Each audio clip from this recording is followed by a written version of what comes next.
to Through the Bible.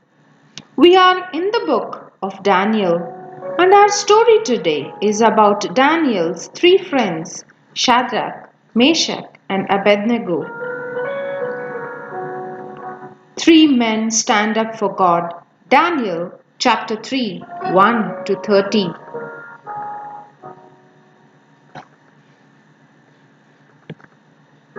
When the Babylonians invaded Israel, they took many Jews as captives back to Babylon.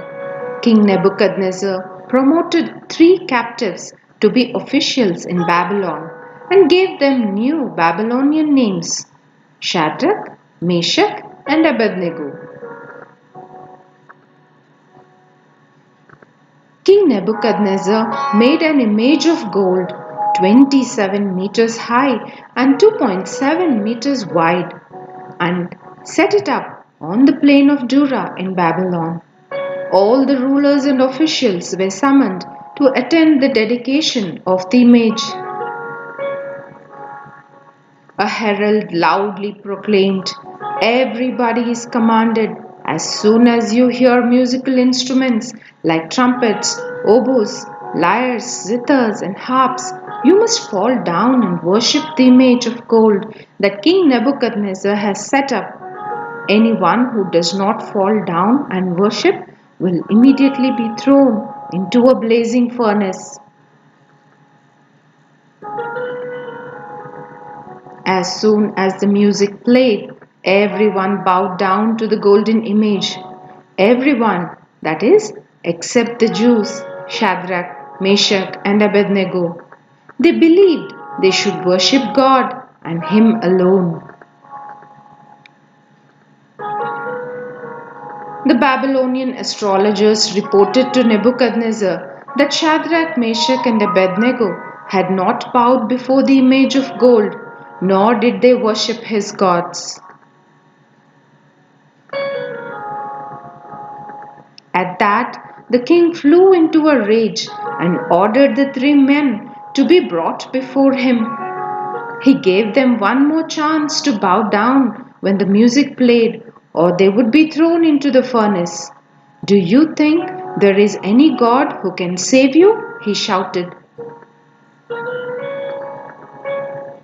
The three men bravely replied, "Your Majesty, if the God whom we serve is able to save us from the blazing furnace and from your power, then he will.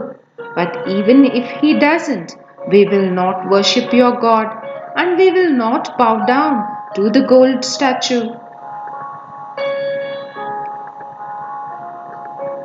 Nebuchadnezzar lost his temper and his face turned with anger. He ordered the furnace to be heated 7 times hotter than usual.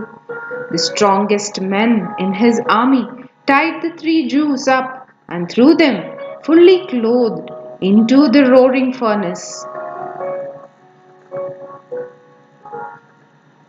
Suddenly Nebuchadnezzar leaped to his feet in amazement. "Didn't we tie up 3 men and throw them into the blazing furnace?" he asked.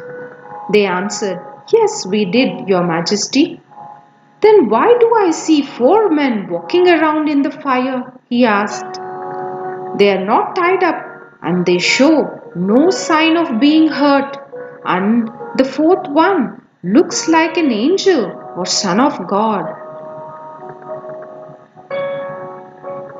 So Nebuchadnezzar went up to the door of the blazing furnace and called out, "Shadrach, Meshach, Abednego, servants of the supreme God, come out." And they came out at once.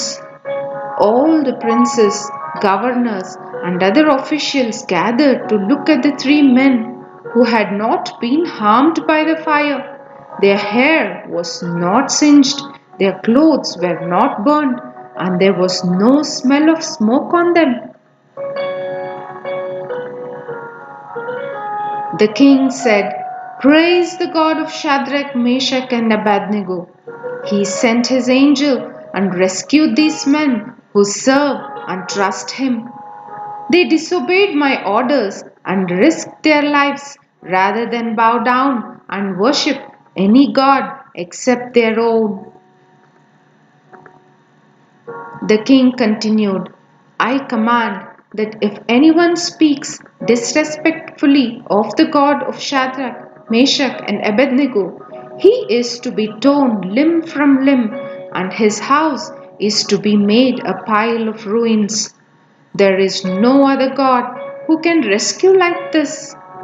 Then the king promoted Shadrach, Meshach, and Abednego.